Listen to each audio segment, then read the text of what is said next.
join us in saving your planet. Does he help them? Does he destroy everything? What do you What think? do you say? I think he's gonna help him. I don't like that he's quiet. Activate human torpedo. Oh my God, poor bio. Oh, gross! Oh, that poor thing. Oh, you're dead. Sorry, Goff. Oh no! Oh, he doesn't kill Goff. In the chest. Chest shot. Oh my Oh God. my God! Guys, welcome back to the Jersey Comic Crew. As you just saw, a giant decision was made, especially without Autobio's consent, throwing her into the cow. Chris and Rob here as always. Hope you're having a great day out there. And we are discussing the decision that was made by Peacemaker. Did he make the right choice? Did he make the wrong choice by taking out the cow and the butterfly's food source? So, Rob, really want to get your take on this. What do you think Peacemaker's choice has for the future? And do you think he made the right decision? I think Peacemaker 100% made the right decision. I understand that, like, you're like, oh, we're killing ourselves. If they could actually save us, it'd be great. But it's kind of like the human story is like we make our own mistakes, learn from them, and keep going, right?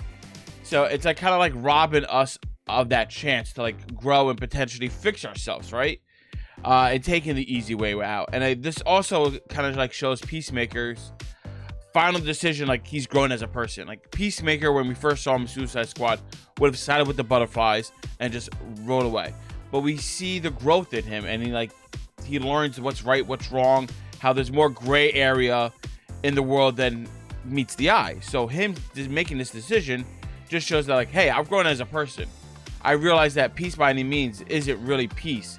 It's just more violence, right? So I think him doing this decision was perfect. And I think it's surprising he didn't kill Goff. But, you know, he was friends with Goff, so he's going to let Goff live out his last few days with whatever scrap he has left in the refrigerator. Yeah, now Goff gets to live a horrible, painful, long death of starvation until it just withers away. Yeah. So I'm kind of on the fence right now, and I want to figure it out while kind of talking to you and obviously getting the audience's reaction to this too. I think for the show, absolutely 100% is the right decision, right? If you're looking at it just in the form of this is the show, this is obviously fake, this is obviously ridiculous, you know, fan fiction comedy.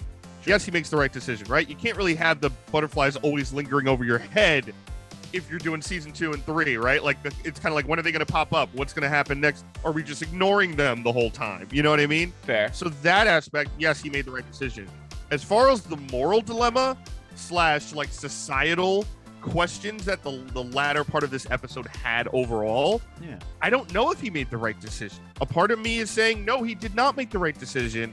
And that's because, as you were saying, Rob, right? Like the world has been here for us to, you know, take our mistakes, learn from them, and redo it better and figure it out and redo it. That's a great optimism, but I'm a realist.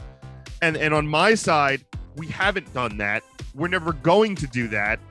And if it's up to us, we're destroying ourselves faster now than we ever have. I mean, I get that, but like if you look in just the last 200 years, the amazing accomplishments we've made are astronomical, right? Yes, I get that. Like on the big scale, we're destroying ourselves, but it's kind of like, would you want to spend your whole life eating just vegetables and taking pills and water and not enjoying what's out there in life just to live longer? Or are you going to enjoy the life to the fullest and maybe die when you're 70, 80, right? It's like, you look at this kind of stuff, like the aspect of him going with it and doing it, it's kind of like, I view it as like a science versus art debate, which this isn't, but like the aspects kind of apply. So like, hear me out. If you take the scientific point of view, the pragmatic point of view, the only things we should be doing as a human race is to ensure our survival, increase our lifespan, maybe conquer more planets, and live longer, right? But then you don't get like the happiness and that true core essence that you need in humans, like this art, this form of expression, right? So if Peacemaker went with the butterflies, essentially our individual identities may have gone away, so that way we could quote unquote get the job done and live longer. But then you're not really enjoying life, you're not really living, you're just surviving. So that's how I view it. Yeah, I think there's a balance though, right? Like there some things we need essentially that we should always be taking, whether it's vitamins, whether it's you know, eating more vegetables and less trans fats and all that crap, you know what I mean? and there's balance though. Yes, enjoy the fruits of labor. Enjoy, you know, a burger every once in a while. You know what I mean? Enjoy stuff that not necessarily is the healthiest situation for a human, but there has to be a balance, and there's no balance. So that's my question about as far as this going forward is he makes a decision that later on could save the human race, right? It's also a selfish versus selfless thing. Yeah. Obviously, I'm not for, you know, butterflies entering my mouth, killing me, and taking over my brain. That is something, if you're just saying, what about this? Absolutely, he made the right decision. That's a selfish thing. It's a pretty big thing, Chris. Pretty basic. Most of the people are going to die. I mean, of course, but if we're talking about, hey, all the butterflies that are here, they've already taken over people. They can't take any more over. They're just here to help.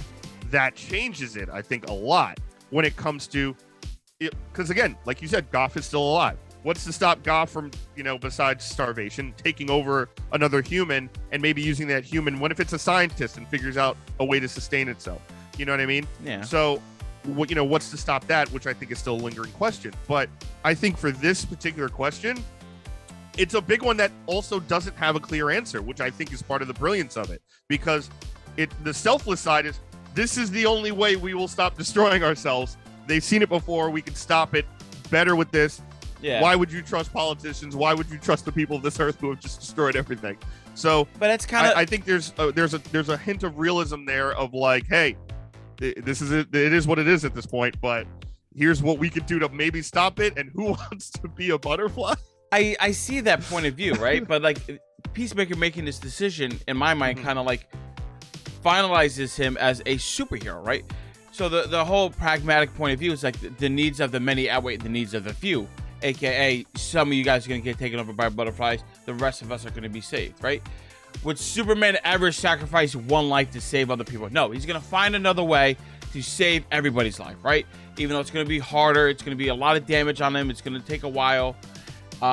Batman, you know, you always have this argument. He can't just kill this one guy, right? Mm-hmm. He has to find a way to save everybody else and try to even save this guy. Which the old man yelled at him for, yeah, for right? a while. Because it's like, all right, these morals and code of ethics that these superheroes live on, like, hey, I'm not going to sacrifice anybody if there's another way, right? And Peacemaker doing this decision saying, no, butterflies, I'm not going to sacrifice people when there is another way, right? Because, yes, there is another way that, like, the whole world could be saved and all this kind of stuff. It's going to be hard. It's going to take a lot of time to do it. It might not even be within our lifetime, but it's something that could possibly be there. So Peacemaker is like giving us that choice and that hope. And that's iconic for a superhero, right? And that's iconic for like somebody like Superman. If Superman was in this decision, nobody would bat an eye that he would make the decision that he did. But now we're looking at Peacemaker, who's more easily relatable to the everyman because he's just a regular guy with a gun. He's just shooting things up. We're like, oh, maybe he didn't make the right decision because we don't think of him as this godlike being who could do anything, right? He's just a normal guy. So that's why it's harder to agree with that decision. Yeah, I think that, and also you use the word superhero a lot. I personally don't see Peacemaker as a superhero. I see him as an anti-hero still because of, like, we talk about Black Widow all the time, right? With the red on the ledger. Like the Peacemaker red on the ledger, I think is overwhelmingly so. So I think he's on that road to redemption. Yeah. I don't think he's there yet. And I don't think he's technically a superhero, but that's just me. But yeah, regardless of who it was, you know, I'm not going to be biased towards just because if it was Batman or Superman or the JL characters. If that decision was made by anyone, I'd be like, whoa, okay, like, how are we doing this? Which actually might have caused more tension, right? Maybe Batman's like, no, this is how we save the planet. Superman's like, we can't sacrifice people. Yeah. And then you get, you know, Batman v Superman 2. I like that. No one wants this movie. This undertitle. And then, so like, but for Peacemaker, I think you're absolutely right in these aspects. I think, yes, it kind of full circle this character development, right?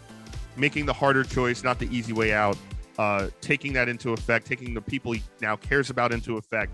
You know, taking all those characters into effect, and also not killing Goff, right? He cared about Goff. Goff's biggest part of this episode is kind of telling Peacemaker, like, no, you're a good person. Yeah. You're not a monster. I know the real you. When I was in that jar, you know, tapping on the glass, that was the real you.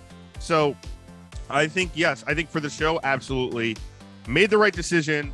You can't have these butterflies lingering in the background, kind of waiting to come back, and you're kind of like, oh, well, is this person still, it's going to be like the Skrull situation with Marvel. Who's a Skrull? What's a Skrull? Who's a butterfly? What's a butterfly? You have to move that forward for the character and all the things he's clearly going to be dealing with next season. As you guys can obviously see, we're on two different sides of the fence here, and it's very hard to make a finite decision. We want to hear your thoughts down in the comments below whether or not Peacemaker made the right decision. And guys, thanks so much for watching. Give us a thumbs up, really helps the channel out a lot. If you're new, subscribe, turn on notifications. We're not done with Peacemaker yet. We got so many more things to talk about, so many more things to delve into, and you do not want to miss it. And if you missed anything, make sure you check it right here on the channel. And as always, I'm Chris Heller. That's Rob Moran. We're the Jersey Comic Crew, and we'll see you next time.